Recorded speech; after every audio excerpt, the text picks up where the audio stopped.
রমাদানুল মুবারকে আইআইইউএম বাংলাদেশ কমিউনিটির আয়োজনে আইআইইউএম এর এই এক্সপেরিমেন্টাল হলে গ্র্যান্ড ইফতার প্রোগ্রামে ইফতারির পূর্ব মুহূর্তে কিছু দিনী কথা শুনবার জন্য আমাদেরকে একত্রিত করেছেন। আমরা সবাই পড়ে নিচ্ছি কালিমাতু শুকুর আলহামদুলিল্লাহ।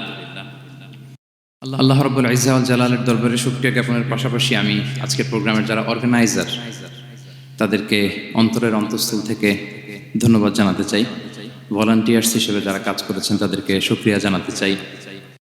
নানাভাবে সাপোর্ট করে কিংবা পরামর্শ দিয়ে এবং উপস্থিত হয়ে যারা আজকের এই চমৎকার প্রোগ্রামকে সাফল্যমণ্ডিত করেছেন তাদের সবাইকে অন্তরের অন্তঃস্থল থেকে শুকরিয়া জানাচ্ছি। রমাদান কারীম, রমাদান মোবারক, তাকাব্বালাল্লাহু মিন্না ওয়া মিনকুম সালিহাল আ'মাল।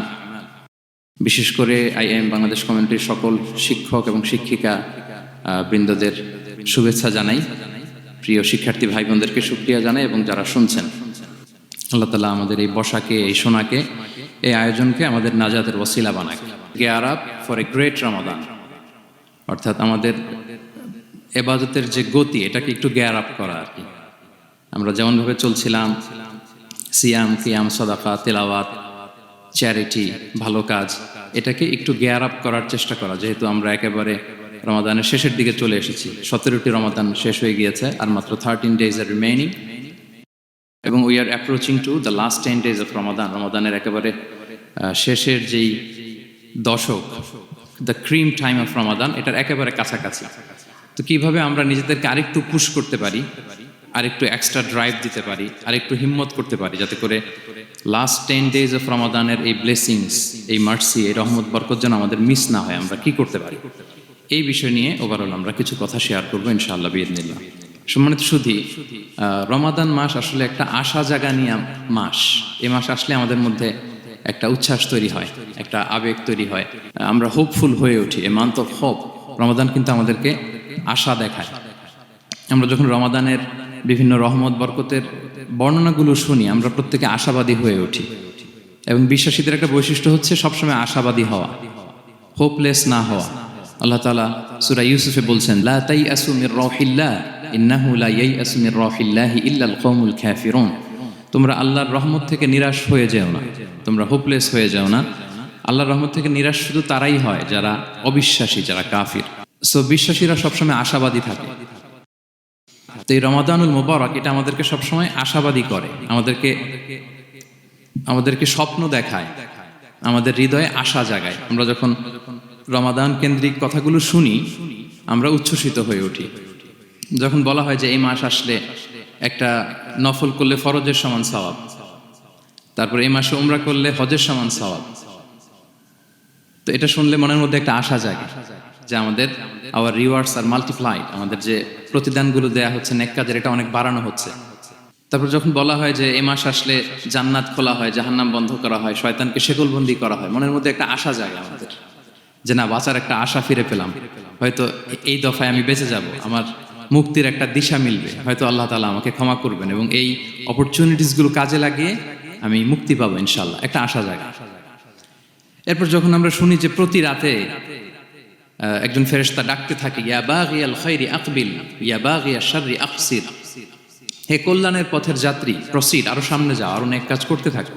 হে অকল্যাণের পথের যাত্রী স্টপ, ক্ষান্ত হও, অনেক হয়েছে, আর না, এবার থাম। এবং প্রতি রাতে ঘোষণা দেওয়া হয় যে ওয়ালিল্লাহি উতাকাউ মিনান নার ওয়া যালিকা কুল্লা লাইলা। রমজানের প্রতি রাতে অনেক মানুষকে জাহান্নামের আগুন থেকে মুক্তি দেওয়া হয়। তো এই যে ন্যারেশনগুলো যখন আমরা শুনি আমাদের মধ্যে কি ফিলিংস আসে? আশাবাদী হয়ে ওঠেন না আপনারা নাকি? আমার কাছে তো মনে হয় যে আমরা খুব আশাবাদী হয়ে উঠি, উজ্জীবিত হয়ে উঠি, খুব এক্সাইটেড হয়ে উঠি। তো এই রমজান কিন্তু আমাদেরকে এইভাবে আশাবাদী করে তোলে। সহিহ মুসলিমের একটা বর্ণনা এসেছে যে রাসূল সাল্লাল্লাহু আলাইহি ওয়াসাল্লাম বলেন, কুল্লু আমাল ইবনি আদম ইউদাআফ ওয়াল হাসানাতু বিআশরি আমসালিহা ইলা 700 দিফ। অর্থাৎ বনি আদমের সব নেক কাজের সওয়াব বাড়াতে বাড়াতে 10 গুণ থেকে 100 গুণ থেকে 700 গুণ পর্যন্ত বাড়ানো হয়। আল্লাহ তাআলা বলেন যে ইল্লা সওম, সিয়াম ছাড়া সব নেক কাজের সওয়াব বাড়ানো হয় 10 গুণ, 100 গুণ, 700 গুণ, কিন্তু এই যে আমরা সিয়াম সাধনা করছি এটা ছাড়া। ফাইন্নাহু লি ওয়া আনা আজজি বিহি, মানে সব নেক আমলের প্রতিদান এটা লিমিটেড, হয় 10 গুণ কিংবা 100 গুণ কিংবা 700 গুণ, কিন্তু সিয়ামেরটা কত গুণ এটা আল্লাহ বলেননি, এটা আনলিমিটেড, এটা সারপ্রাইজ গিফট হিসেবে আল্লাহ রেখেছেন। আল্লাহ বলেন ফাইন্নাহু লি ওয়া আনা আজজি বিহি, কেননা সিয়াম আমার জন্য সাধন করা হয়, এর প্রতিদান আমি নিজে দেব। কি দেব এটা উল্লেখ করা হয়নি, সব নেক আমলের সওয়াবের কথা উল্লেখ করা হয়েছে, 10 গুণ 100 গুণ 700 গুণ, এটা পাবা ওইটা পাবা, কিন্তু ইল্লা সম, সিয়াম ছাড়া। ফাইন্নাহু লি, কেননা এটা আমার জন্য রাখা হয়, ওয়া আনা আজজি বিহি, এর প্রতিদান আমি দেব। কি দেব আল্লাহ বলেননি, এটা যে কত বিশাল হবে, সুমহান হবে, অকল্পনীয় হবে, এটা আল্লাহ তাআলা বলেননি, সারপ্রাইজ গিফট হিসেবে রেখে দিয়েছেন। এই হাদিসের এই শেষাংশের টেক্সটটাকে একটু অন্যভাবে পড়া যায় যে ওয়া আনা উজজা বিহি, আনা আজজি বিহি মানে আমি এর প্রতিদান দেব। আবার এভাবেও পড়া যায় যে ওয়া আনা উজজা বিহি মানে আমি নিজেই হব রোজার প্রতিদান। সব কাজ করে তারা এটা পাবে, এই নিয়ামত পাবে, জান্নাত পাবে, কিন্তু রোজার মাধ্যমে তারা আমাকে পাবে, যেহেতু আমার জন্য রাখা হয় তারা আমাকে পাবে। এবং জান্নাতের সবচাইতে বড় নিয়ামত কিন্তু এটা। এবং জান্নাতে এমন পরিবেশও ঘটবে যে আল্লাহ তাআলা জিজ্ঞেস করবেন, হে জান্নাতীরা, কোরআনে এবং সুন্নায় যত নিয়ামতের কথা বলা হয়েছিল তোমরা কি সব বুঝে পেয়েছো? সবাই বলবে হ্যাঁ আমরা সব বুঝে পেয়েছি। একজন দাঁড়িয়ে বলবে যে আল্লাহ একটা জিনিস পাইনি, সেটা হচ্ছে আপনাকে পাইনি, আপনার সৌন্দর্য আমরা এখনো দেখিনি। আল্লাহু আকবার। তো সে জান্নাতে সবচাইতে আনন্দ ঘন মুহূর্ত হবে যখন আমরা সরাসরি আল্লাহ তাআলাকে দেখব, এবং এটা রোজার প্রতিদান হিসেবে আল্লাহ সারপ্রাইজ গিফট হিসেবে রেখে দিয়েছেন। সুবহানাল্লাহ বিহামদি। এই বর্ণনাগুলো শুনলে আপনাদের কেমন লাগে বলেন? একটা আশা জাগে মনের ভিতরে, কি বলেন? It gives us hope, it makes us hopeful. তাহলে রমাদান আমাদেরকে আশাবাদী করে। এরপর রাসূল সাল্লাল্লাহু আলাইহি ওয়াসাল্লাম বলেছেন রোজার জন্য দুইটা খুশি রোজাদারদের জন্য, লিসাইমি ফারহাতান, ফারহাতুন ইনদা ফিত্রি। একটা খুশি যখন সে ইফতার করে, যখন সে ইফতার করে এটা একটা আনন্দ, আসলে কিন্তু অনেক আনন্দ। পৃথিবীর কোনো খাবার দাবারের সাথে ইফতারের তুলনা হয় না। অন্যান্য খাবারের মধ্যে নিয়ে আসা হচ্ছে, আমি সালাদ বানাচ্ছি আবার একটু করে খেয়ে ফেলতেছি, আমি একটা কিছু রান্না করতেছি একটু ট্রাই করতেছি, কিন্তু ইফতারের অ্যারেঞ্জমেন্টটা আলাদা, কেউ ট্রাই করতে পারতেছি না, শুধু আনা হচ্ছে, টেবিলে সাজানো হচ্ছে, রাখা হচ্ছে, দোয়া হচ্ছে, বারবার ঘড়ির দিকে তাকানো হচ্ছে কখন সেই মুহূর্তটা আসবে, আসা মাত্রই বিসমিল্লাহ বলে আমরা মুখে দেই। তো এটার আনন্দটাই আলাদা। এবং রোজা শেষে প্রথম যে খাবারটা আমাদের মুখে লাগে, এটার যে স্বাদ পৃথিবীর অন্য কোনো খাবারের ওই স্বাদ হয় না। অন্য সময় তো আমরা খেজুর খাই, কিন্তু ইফতারের সময় প্রথম যে খেজুরটা আমরা খাই এটার একটা অন্যরকম তৃপ্তি না? তার মানে জান্নাতের একটা আবহ এখানে। জান্নাতেও এরকম একই রকম খাবার দেওয়া হবে, কিন্তু তৃপ্তি স্বাদ আলাদা। উতুবিহি মুতাশাবিহা। দুনিয়াতে যে আমি ওয়াটারমেলন খাচ্ছি, জান্নাতেও নাকি এটাই দেয়া হবে। তো মানুষ প্রশ্ন করবে যে আল্লাহ এটা তো আমরা খেয়েছি, এটা কেন? আল্লাহ বলে এটা খেয়ে দেখো, এটা ওই রকম না, এটার তৃপ্তি আলাদা, এটার স্বাদ আলাদা। তাহলে এটা একটা আমাদের আনন্দ ইফতারের সময়। আর একটা ফারহাতুন ইনদা লিকাই রাব্বি, যখন আমরা আমাদের রবের সাথে সাক্ষাৎ করব, সেটা অনেক বড় আনন্দের হবে। এবং জান্নাতে ঢোকার অনেকগুলো এন্ট্রি আছে, এই যে আমাদের এখানে কয়েকটা এন্ট্রি আছে। জান্নাতের একটা স্পেশাল এন্ট্রি থাকবে সাইমিনদের জন্য, রোজাদারদের জন্য। ইন্না ফিল জান্নাতি সামানিয়াতু আবওয়াব মিনহা বাব ইউসাম্মা আর-রায়্যান। অনেকগুলো দরজা, একটা দরজা আছে নাম হচ্ছে আর-রায়্যান। লা ইয়াদখুলুহু ইল্লা সাইমুন। রোজাদাররা ছাড়া কেউ এই রায়্যান দিয়ে ঢোকার পারমিশন পাবে না। মান দাখালাহু লাম ইয়াজমা আবাদা। একবার যে সেখান দিয়ে ঢুকবে চিরকালের জন্য তার গলা থেকে তৃষ্ণা মিটে যাবে। কি আপনারা কি একটু হোপফুল হতে পারছেন নাকি? আশাবাদী হতে পেরেছেন সবাই? তাহলে Ramadan is the month of hope. Ramadan আমাদেরকে আশাবাদী করে। সম্মানিত ভাই এবং বোনেরা, আমরা উজ্জীবিত হয়ে উঠি, আমরা স্বপ্ন দেখি, বাঁচার স্বপ্ন, আমরা মুক্তি পাওয়ার একটা আমরা প্রচেষ্টা পাই এখানে। তাহলে প্রথম কথা হচ্ছে রমাদান আসলে আমাদেরকে আশাবাদী করে তোলে। রমাদান যেমনি ভাবে আমাদেরকে আশাবাদী করে তোলে সম্মানিত দিনী ভাই এবং বোনেরা, এট দ্য সেম টাইম রমাদান কিন্তু আমাদের জন্য অনেক সতর্কতামূলক বাণী উপস্থাপন করে। মানে এটা যেমনি the month of hope, at the same time it is the month of warning. দুইটাই আছে আর কি, চেক অ্যান্ড ব্যালেন্স। এটা যেমনি হোপ জায়গায়, আবার ওয়ার্নিংও আছে। দুইটা ওয়ার্নিং এর হাদিস শুনি। সহিহ বুখারীর বর্ণনা, রাসূল সাল্লাল্লাহু আলাইহি ওয়াসাল্লাম বলেন, মান লাম ইয়াদা কাওলা যুরি ওয়াল আমালা বিহি ফালাইসা লিল্লাহি হাজাতুন আন ইয়াদা তাআমাহু ওয়া শারাবাহু। রোজা রেখে যে ব্যক্তি মিথ্যা কথা, মিথ্যা কাজ মানে পাপ কাজ, অন্যায় কাজ ছাড়তে পারলো না, তার না খেয়ে থাকা, না পান করে থাকাতে আল্লাহর কিছু যায় আসে না। তার ওই রোজার আল্লাহর কোনো প্রয়োজন নাই। এটা জাস্ট উপোস, এটা জাস্ট অনাহার। জাস্ট আমি পানি খাইনি, আমি খাবার দাবার গ্রহণ করিনি, দ্যাটস ইট, এতটুকুই। এতে আল্লাহর কিছু যায় আসে না, এটার কোনো সিগনিফিকেন্স আল্লাহ তাআলার কাছে নাই। যে রোজাও রাখলো আবার মিথ্যাও বলে, রোজাও রাখলো আবার গীবত করতেছে, রোজাও রাখে অন্যের জন্য অকল্যাণ কামনা করে, রোজাও রাখে খারাপ কাজ করতেছে, নিষিদ্ধ কাজগুলো করতেছে। তাহলে এই রোজা রাখা না রাখার সময় এই রোজায় কোনো ফায়দা নাই। একটা ওয়ার্নিং পাওয়া গেছে না এখানে, যে ওয়ার্নিং, রোজা রেখে সাবধান, কোনো পাপ কাজের সাথে জড়ানো যাবে না। আরেকটা ভয়ঙ্কর ওয়ার্নিং, যেটা বেসিকলি রাসূল সাল্লাল্লাহু আলাইহি ওয়াসাল্লামের পক্ষ থেকে গভীর হুঁশিয়ারি এবং বদদোয়া, বেসিকলি খুবই ভয়ঙ্কর এই বর্ণনাটা। মুসনাদে বাজ্জারে এই হাদিসটা এসেছে, হাদিসটি হাসান পর্যায়ের হাদিস। জাবির ইবনে সামুরা রাদিয়াল্লাহু তাআলা আনহু বলেন, সাইদান নবী সাল্লাল্লাহু আলাইহি ওয়াসাল্লাম আল মিম্বার, রাসূল সাল্লাল্লাহু আলাইহি ওয়াসাল্লাম মসজিদে নববীর মিম্বারে আরোহণ করলেন। ফাকালা আমিন আমিন আমিন, তিনবার তিনি আমিন বললেন, আমিন আমিন আমিন। ফালাম্মা নাযালা সুইলা আন যালিক, যখন নেমে আসলেন জিজ্ঞেস করা হলো, রাসূল সাল্লাল্লাহু আলাইহি ওয়াসাল্লাম আপনি আমিন আমিন আমিন বললেন, এমন তো করতে দেখি না কখনো, কেন বললেন? ফাকালা, রাসূল সাল্লাল্লাহু আলাইহি ওয়াসাল্লাম বললেন, আতানি জিবরিলু, জিবরাইল একটু আগে আমার কাছে এসেছে। ওয়াকাল, এবং বলেছে, রহিমা আনফুমরিইন আদরাকা রমাদানা ফালাম ইউগফার লাহ, ওই ব্যক্তির ধ্বংস হোক যে রমাদান পেল কিন্তু নিজের জীবনের গুনাহ ক্ষমা করাতে পারল না। কুল আমিন, আমাকে আমিন বলতে বলা হলো, ফাকুলতু আমিন, আমি বললাম আমিন। রহিমা আনফুমরিইন যুকিরতা ইনদাহু ফালাম ইউসাল্লি আলাইক, যার সামনে হে নবী আপনার নাম উচ্চারণ করা হলো কিন্তু সে আপনার উপর দুরূদ পড়ল না, তার ধ্বংস, আমি বললাম আমিন। রহিমা আনফু রাজুলিন আদরাকা ওয়ালিদাইহি আও আহাদাহুমা ফালাম ইউগফার লাহ, যে ব্যক্তি তার পিতামাতা উভয়কে পেল কিংবা দুজনের একজনকে পেল কিন্তু তাদের সেবা শুশ্রূষা, তাদের প্রতি ইহসান করে, তাদের খেদমত করে সে ক্ষমা পেল না, আল্লাহর পক্ষ থেকে ক্ষমা অর্জন করতে পারলো না, তার জন্য ধ্বংস, আমি বললাম আমিন। সম্মানিত সুধী, রাসূল সাল্লাল্লাহু আলাইহি ওয়াসাল্লামের পক্ষ থেকে বদদোয়া, হুঁশিয়ারি এবং তাদের ধ্বংসের জন্য রাসূল সাল্লাল্লাহু আলাইহি ওয়াসাল্লাম আমিন বলেছেন। কে আমিন বলেছেন বলেন তো সবাই? কে বলেছেন? স্বয়ং রাসূলুল্লাহ সাল্লাল্লাহু আলাইহি ওয়াসাল্লাম বলেছেন আমিন। রগিমা আনফুমরিইন আদরাকা রমাদানা ফালাম ইউগফার লাহ, ওই ব্যক্তির ধ্বংস যে রমাদান পেল কিন্তু নিজের গুনাহ ক্ষমা করাতে পারল না। এবার কি একটু ভয় লাগতেছে? এতক্ষণ তো খুব হোপফুল ছিলাম আমরা, এখন কেমন মনে হচ্ছে আপনাদের বলেন? রমাদান পেলাম কিন্তু মুক্তি নিশ্চিত করতে পারলাম না, ক্ষমাপ্রাপ্ত বান্দাদের যে লিস্ট ওখানে নিজের নাম তুলতে পারলাম না, তাদের জন্য ধ্বংস। এবং এই বদদোয়া করে স্বয়ং রাসূলুল্লাহ সাল্লাল্লাহু আলাইহি ওয়াসাল্লাম বলেছেন আমিন। তো এই দোয়া তো সুনিশ্চিতভাবে আল্লাহ তাআলার কাছে কবুল। এই ব্যাপারটা কিন্তু খুবই ভয়ঙ্কর। It's a reminder for me and for all of you. আমরা যেন আমাদের প্রত্যেক কাজের মধ্য দিয়ে রমাদানে এটা ভাবি যে আমি ক্ষমাপ্রাপ্ত বান্দাদের অন্তর্ভুক্ত হতে পারলাম কিনা, এই রমাদানে ইবাদতের মধ্য দিয়ে আমি আল্লাহর ক্ষমা, মুক্তি, জাহান্নাম থেকে মুক্তি নিশ্চিত করতে পারলাম কিনা, এটা কিন্তু আমাদেরকে বারবার খেয়াল রাখতে হবে। তাই রমাদান যেমনি আমাদেরকে হোপফুল বানায়, আশা দেখায়, সম্ভাবনার মাস, আশা জাগা নিয়ে মাস, at the same time this is the month of warning, এটা কিন্তু সতর্কতার মাস, সতর্কতা বাণী প্রদান করেছেন বিষ্ণু ইসা ইসলাম। রমাদান পেয়ে যারা ক্ষমা পেল না তাদের জন্য ধ্বংস। আল্লাহ তাআলা যেন আমাদেরকে ওই কাতারে না ফেলে।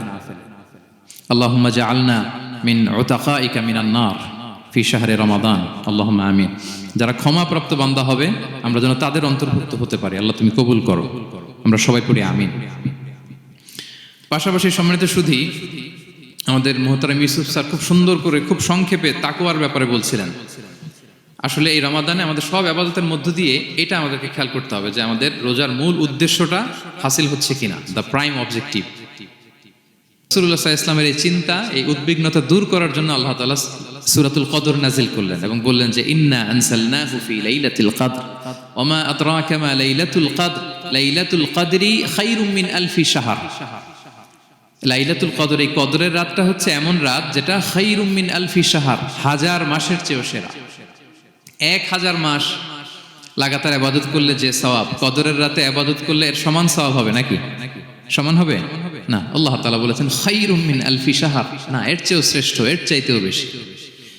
1000 মাসে, অর্থাৎ 1000 মাসে হয় 83 বছর 4 মাস। তো কদরের রাতে যদি আমরা ইবাদত করি তাহলে 83 বছর 4 মাস ইবাদত করলে যে সওয়াব, সে সওয়াব আল্লাহ তাআলা আমাদের আমলনামায় নসিব করবেন। তো আমরা যেন এই কদরের রহমত বরকত থেকে যেন আমরা বঞ্চিত না হই। তো রাসূল সাল্লাল্লাহু আলাইহি ওয়াসাল্লামকে সান্ত্বনা দেওয়ার জন্য যে হে নবী আপনি চিন্তিত হবেন না, বনি ইসরাইলের অনেক লোক 1000 বছর হায়াত পেয়েছে, শত শত বছর ইবাদত করেছে, জিহাদ করেছে, তারা হায়াত পেয়েছে বেশি কিন্তু তারা কদর পায়নি। আর আপনার উম্মতকে আমি হায়াত দিয়েছি কম কিন্তু তাদেরকে কদর দিয়েছি। সুবহানাল্লাহ বিহামদি। লাইলাতুল কদর দিয়েছি, যে কদরের রাত 1000 মাসের চেয়েও সেরা। তো এই কদরের রাতকে আবার লাইলাতুল মুবারাকাও বলা হয়েছে। ইন্না আনজালনাহু ফি লাইলাতিন মুবারাকা, এটা বরকতময় রাত। ফিহা ইউফরাকু কুল্লু আমরিন হাকিম, সব বিজ্ঞচিত প্রাজ্ঞচিত বিষয়ের ফয়সালা হয়। এটা বেসিক্যালি একটা বাজেট রাত বলা যায়। এ রাতে আগামী 1 বছরে আমাদের কি ঘটবে না ঘটবে আল্লাহ তাআলা এটার বাজেট করেন, এটাকে রিভাইজ করেন। সো এই রাতটা অনেক গুরুত্বপূর্ণ। তো এই কদরের রাত এটা কবে, এটা স্পেসিফিক ছিল, মানে সুনির্দিষ্ট ছিল। রাসূল সাল্লাল্লাহু আলাইহি ওয়াসাল্লাম আমাদেরকে জানাতে চেয়েছিলেন কবে, কিন্তু রাসূল সাল্লাল্লাহু আলাইহি ওয়াসাল্লাম জানাতে পারেননি। সহিহ বুখারীতে এসেছে যে রাসূল সাল্লাল্লাহু আলাইহি ওয়াসাল্লাম খারাজান নবী সাল্লাল্লাহু আলাইহি ওয়াসাল্লাম লিয়ুখবিরানা বিলাইলাতিল কদর। উবাদা ইবনে সামিত রাদিয়াল্লাহু তাআলা আনহু বলেন, রাসূল সাল্লাল্লাহু আলাইহি ওয়াসাল্লাম আমাদেরকে জানাতে বের হয়েছিলেন যে কবে কদরের রাতটা। ফাতালাহা রাজুলান মিনাল মুসলিমিন, হঠাৎ মুসলমানদের মধ্য থেকে 2 জন ঝগড়া লাগলো, তর্ক লাগলো আর কি। রাসূল সাল্লাল্লাহু আলাইহি ওয়াসাল্লাম হঠাৎ করে ওই ঝগড়ার দিকে খেয়াল করলেন, ওই দিকে খেয়াল করে ওই তারিখটার কথা তিনি ভুলে গেলেন। ফারুফিআত, রাসূল সাল্লাল্লাহু আলাইহি ওয়াসাল্লাম বললেন আমার হৃদয় থেকে, অন্তঃকরণ থেকে এটাকে উঠিয়ে নেওয়া হলো। এখন আমি মনেই করতে পারছি না এটা কি 23 না 25 না 27 না 29, আমি মনে করতে পারছি না। এজন্য রাসূল সাল্লাল্লাহু আলাইহি ওয়াসাল্লাম বলেছেন যে তবে আমি এতটুকু মনে করতে পারছি, ফালতামিসুহা ফিল আশরিল আওয়াখিরি ফিল ফিত্রি, রমাদানের শেষ দশকের বেজর রাত্রিগুলোতে তোমরা কদর তালাশ করো। বেজর রাতে যদি তোমরা কদর তালাশ করো তাহলে এই কদর সুনিশ্চিতভাবে তোমরা পাবে। তো এই জন্য স্কলাররা সবসময় বলেন যে লাস্ট 10 days অফ রমাদান খুব গুরুত্বপূর্ণ, সবচেয়ে the cream time of Ramadan. I repeat, এটা রমাদানের একেবারে মাহেন্দ্রক্ষণ। এই 10 দিনের যে কোনো 10 রাতের যে কোনো রাত কদর হয়ে যেতে পারে, বিশেষ করে অড নাইটস গুলো 21, 23, 25, 27 এবং 29, যে কোনো দিন হয়ে যেতে পারে কদর। সো বুদ্ধিমানের কাজ হচ্ছে আমরা যেন রমাদানের শেষ 10 রাতে লাগাতার একইভাবে একই স্পিডে আমরা যেন ইবাদত করি। কোনো রাতে বেশি করলাম, হয়তো 27-এর রাতে আমি খুব ভাব গাম্ভীর্য নিয়ে খুব আবেগ নিয়ে ইবাদত করলাম, কিন্তু হয়ে যেতে পারে যে এবছর কদর ছিল 25-এর রাত, হতে পারে না? পারে। তো আমরা তো মিস করে ফেললাম। তো আমরা যেন মিস না করি। বুদ্ধিমানের কাজ হবে সমানতালে ইবাদত করা। এবং এটা এত গুরুত্বপূর্ণ, রাসূল সাল্লাল্লাহু আলাইহি ওয়াসাল্লাম এত এমফাসাইজ করে কোনো রাতের কথা বলেনি। আরবি মাস অনুযায়ী 354টা রাতের মধ্যে সবচাইতে শ্রেষ্ঠ রাত, সবচাইতে শ্রেষ্ঠ রাত সূর্য ডোবার পর থেকে হাত্তা মাতলাইল ফাজর, ফজরের সূচনা লগ্ন পর্যন্ত শান্তিময় এ রাত, বরকতের এ রাত। রাসূল সাল্লাল্লাহু আলাইহি ওয়াসাল্লাম বলেছেন মান হুরিমা খাইরাহা ফাকাদ হুরিম, যে কদরের বরকত থেকে খায়ের থেকে বঞ্চিত হলো সে আসলেই বঞ্চিত। হি ইজ দ্য লুজার, সে হতভাগা, সে পোড়া কপাল, সে বঞ্চিত। মান হুরিমা খাইরাহা ফাকাদ হুরিম, যে কদর পেল না সে হতভাগা। এখন আমরা কি হতভাগা হতে চাই? আমরা তো শুরুতে অনেক হোপফুল ছিলাম, এত এত ব্লেসিংস, এত এত বরকত, রহমতের ফলগু ধারায় আমরা প্লাবিত হচ্ছি রমাদানে। তা আমরা তো হতভাগা হতে চাই না। তা আমরা যেন এই শেষ 10 দিন এক তালে আন্তরিকতার সাথে ঈমান ও ইহতিসাবা আমরা যেন ইবাদত করি। সম্মানিত ভাই এবং বোনেরা, তাহলে আমরা সৌভাগ্যশীলদের অন্তর্ভুক্ত হতে চাই, হতভাগা হতে চাই না। আমরা এবার একটু শুনবো যে রাসূলুল্লাহ সাল্লাল্লাহু আলাইহি ওয়াসাল্লাম কদরের রাতগুলোতে কি কি ইবাদত করতেন। আমি খুঁজে 5টা আমলের কথা পেয়েছি বিশেষভাবে, কমন যে আমলগুলো সেগুলো তো ছিলই, বিশেষভাবে 5টা কাজ রাসূল সাল্লাল্লাহু আলাইহি ওয়াসাল্লাম এই কদরের রাতে করতেন। 1 নম্বর কাজ হচ্ছে তিনি সারা রাত জেগে ইবাদত করতেন এবং পরিবারের লোকদেরকে ঘুমোতে দিতেন না, উঠিয়ে দিতেন। বছরের অন্য কোনো সময়ে সারা রাত জেগে ইবাদত করার কোনো নজির রাসূল সাল্লাল্লাহু আলাইহি ওয়াসাল্লামের জীবনে ছিল না। সব রাতে ঘুমাতেন। আমি জোহর বারুতে একটা কনভেনশনে the daily routine of prophet সাল্লাল্লাহু আলাইহি ওয়াসাল্লাম একটা আলোচনা করেছিলাম, যেখানে রাসূল সাল্লাল্লাহু আলাইহি ওয়াসাল্লামের দৈনন্দিন জীবনের রুটিন আলোচনা করেছিলাম। সেখানে আমরা বলেছি যে রাসূল সাল্লাল্লাহু আলাইহি ওয়াসাল্লামের দৈনন্দিন অভ্যাস ছিল তিনি এশার পরেই তাড়াতাড়ি ঘুমিয়ে পড়তেন আর মিড নাইটে উঠতেন। রাসূল সাল্লাল্লাহু আলাইহি ওয়াসাল্লামের কর্মদিবস শুরু হতো মিড নাইটে, আমাদের তো সকালে কারো আরো অনেক পরে শুরু হয়। রাসূল সাল্লাল্লাহু আলাইহি ওয়াসাল্লামের কর্মদিবস শুরু হতো বেসিক্যালি মিড নাইটে। আয়েশা রাদিয়াল্লাহু তাআলা আনহা বলেন ইযা দাখালাল আশরু আহিয়াল লাইলা ওয়া আইকাযা আহলা ওয়া জাদ্দা ওয়া শাদ্দাল মিজার। রমাদানের শেষ দশক যখন আসতো রাসূল সাল্লাল্লাহু আলাইহি ওয়াসাল্লাম সারা রাত জেগে ইবাদত করতেন। পরিবারের সদস্যদেরকে জাগিয়ে তুলতেন, স্ত্রীদের ঘুমাতে দিতেন না, জাগিয়ে তুলতেন। ফাতেমা রাদিয়াল্লাহু তাআলা আনহার ঘর পাশেই ছিল, তাদেরকে যে জাগাতেন এবং নিজে সারা রাত ইবাদত করতেনই। জাদ্দা ওয়া শাদ্দাল মিজার, খুবই বলিষ্ঠভাবে, খুব মজবুতভাবে কোমরে গামছা বেঁধে নামার একটা এক্সপ্রেশন এখানে দেওয়া হয়েছে। মিজার, ইজহার মানে হচ্ছে বাংলা করলে হয় লুঙ্গি। লুঙ্গি আমরা যখন খুব শক্ত কোনো কাজ করতে যায় তখন তারা কি করে, খুব টাইট করে লুঙ্গিটা বাঁধে। তার মানে বোঝানো হচ্ছে রাসূল সাল্লাল্লাহু আলাইহি ওয়াসাল্লাম কোমরে ভালো করে লুঙ্গি বেঁধে বা গামছা বেঁধে আটকাট বেঁধে নামতেন শেষ 10 দিনের জন্য। এই সময় তিনি মানে কাউকে কেমন যেন চিনতেন না, সবসময় ইবাদতে মগ্ন থাকতেন। এটা আমরা করতে পারি যে শেষ 10 দিনে, আর যেহেতু 3 দিন বাকি, আমরা একটা স্পেশাল প্ল্যান করতে পারি যে আমরা সর্বোচ্চটুকু উজাড় করে দিয়ে লাস্ট 10 ডেজ অফ রমাদানের এই বরকত আমরা হাসিল করব, এটা যেন আমাদের মিস না হয়। তাহলে এটা আমরা একটা পেলাম। 2 নাম্বার হচ্ছে কাফ করা। রাসূলুল্লাহ সাল্লাল্লাহু আলাইহি ওয়াসাল্লাম রমাদানের শেষ 10 দিন ইতিকাফ করতেন। আমাদের আয়েশা রাদিয়াল্লাহু তাআলা আনহা বলেন, কানা ইয়াতাকিফুল আশরাল আওয়াখির মিন রমাদান, রমাদানের শেষ দশকে তিনি ইতিকাফ করতেন। হাত্তা তাওয়াফাহুল্লাহ, ওনার ইন্তেকালের আগ পর্যন্ত এই অভ্যাসটাই তিনি জারি রেখেছেন। সুম্মা আতাকাফা আজওয়াজুহু মিন বা'দে, তারপরে ওনার স্ত্রীরা ইতিকাফ করেছেন। আরেক হচ্ছে রাসূল সাল্লাল্লাহু আলাইহি ওয়াসাল্লাম এবং জিবরাইল আলাইহিস সালাম যৌথভাবে কোরআন রিভিশন করতেন। খুব ইন্টারেস্টিং। সারা বছর যেটা নাজিল হতো, রমাদানে জিবরাইল আলাইহিস সালাম রাসূল সাল্লাল্লাহু আলাইহি ওয়াসাল্লামকে শোনাতেন, রাসূল সাল্লাল্লাহু আলাইহি ওয়াসাল্লাম আবার জিবরাইল আলাইহিস সালামকে শোনাতেন। সহিহ বুখারীর বর্ণনা, কানা জিবরিলু ইয়ালকাহু ফি কুল্লি রমাদান ফায়ুদা। 4 নাম্বার কিয়ামুল লাইল করা। রাসূল সাল্লাল্লাহু আলাইহি ওয়াসাল্লাম কিয়ামুল লাইল করতেন, এবং কিয়ামুল লাইল শব্দটাকে রাসূল সাল্লাল্লাহু আলাইহি ওয়াসাল্লাম কদরের সাথে জুড়ে দিয়েছেন। সহিহ বুখারীর বর্ণনায় তিনি বলেছেন, মান কামা লাইলাতাল কদরি ঈমানা ওয়া ইহতিসাবা গুফিরা লাহু মা তাকাদ্দামা মিন যামবি। কদরের রাতে যে কিয়ামুল লাইল করে বিশ্বাস নিয়ে এবং নাজাতের প্রত্যাশা নিয়ে, তার পূর্বের সমস্ত গুনাহ আল্লাহ তাআলা ক্ষমা করে দিবেন।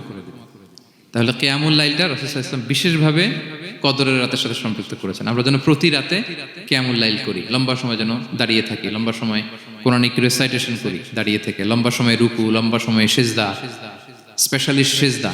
আকরাবু মা ইয়াকুনুল আবদু মির রাব্বিহি ওয়া হুয়া সাজিদ ফাআকসিরু ফিহি দুআ। বান্দা যখন সিজদায় থাকে আল্লাহ সবচেয়ে কাছে থাকে, তো আমরা তো আল্লাহর সবচেয়ে কাছে যেতে চাই এই ক্রিম টাইমটা, আমরা যেন লম্বা সময় সিজদাতে থাকি। কিন্তু আমাদের অনেকের যেটা হয়, নামাজে তাড়াহুড়ো, অনেকের সব ব্যস্ততা যখন নামাজে দাঁড়ায় এরকম হয়ে যায়। রাসূল সাল্লাল্লাহু আলাইহি ওয়াসাল্লামের সালাত যদি আমরা খেয়াল করি, বিশেষ করে কিয়ামুল লাইলে এত যে সুন্দর ছিল, আম্মাজান আয়েশা রাদিয়াল্লাহু তাআলা আনহাকে জিজ্ঞেস করা হয়েছিল যে, হে আম্মাজান, রাসূল সাল্লাল্লাহু আলাইহি ওয়াসাল্লামের কিয়ামুল লাইল কেমন ছিল? না, আয়েশা দেখেন ওনার এক্সপ্রেশনটা কত সুন্দর। তিনি বলেছেন, ফালা তাসআল আন হুসনিহিন্না ওয়া তুলিহিন্না। রাসূল সাল্লাল্লাহু আলাইহি ওয়াসাল্লামের কিয়াম যে কত সুন্দর ছিল, কত লম্বা ছিল, আমায় জিজ্ঞেস করুন, আমি বলতে পারবো না। 5 নম্বরে রাসূল সাল্লাল্লাহু আলাইহি ওয়াসাল্লাম দোয়া করতেন। এই কদরের রাতগুলোতে খুব বেশি বেশি দোয়া করতেন। দোয়া নিয়ে আমরা একটা জুমার খুতবা দিয়েছিলাম, সেখানে আমরা বলেছিলাম যে দোয়া হতে হবে খুব আন্তরিক দোয়া, রোবোটিক দোয়া যেন না হয়। আপনার আবেগ, ভালোবাসা, মনের মাধুরী মিশিয়ে, চোখের পানি মিশিয়ে, অশ্রু সিক্ত করে এই দোয়াটা করতে হবে, তাহলে সে দোয়া আল্লাহর কাছে কবুল হবে। আমরা যেন আমাদের ভাব, আবেগ সব ঢেলে দিতে পারি আমাদের দোয়াতে, আমাদের সিজদায়, আমাদের কিয়ামুল লাইলে। এবং যে কোনো ভাষায় কোরআনিক দোয়াগুলো রেকমেন্ডেড, হাদিসের মাসুরগুলো রেকমেন্ডেড। তাছাড়া আপনার নিজের ভাষায় আপনার কি চাওয়া, আপনার কি আকাঙ্ক্ষা, আপনার মনের কষ্ট, যাতনা সবকিছু আপনি আল্লাহ তাআলার কাছে পেশ করুন। এবং আম্মাজান আয়েশা জিজ্ঞেস করেছিলেন, ইয়া রাসূলুল্লাহ, আমি যদি কদর পেয়ে যাই আমি কি বলবো এ রাতে? মা আদউ, কি দোয়া করব? রাসূল সাল্লাল্লাহু আলাইহি ওয়াসাল্লাম বললেন, তাকুলিন, আয়েশা তুমি বলবে, আল্লাহুম্মা ইন্নাকা আফুউন তুহিব্বুল আফওয়া ফাআফু আন্নি। আয়েশা তুমি যদি কদরের রাত পেয়ে যাও এটা বলবে, হে আল্লাহ আপনি ক্ষমাশীল, আল্লাহ আপনি ক্ষমাকে পছন্দ করেন, আল্লাহ তাই আপনি আমায় ক্ষমা করেন।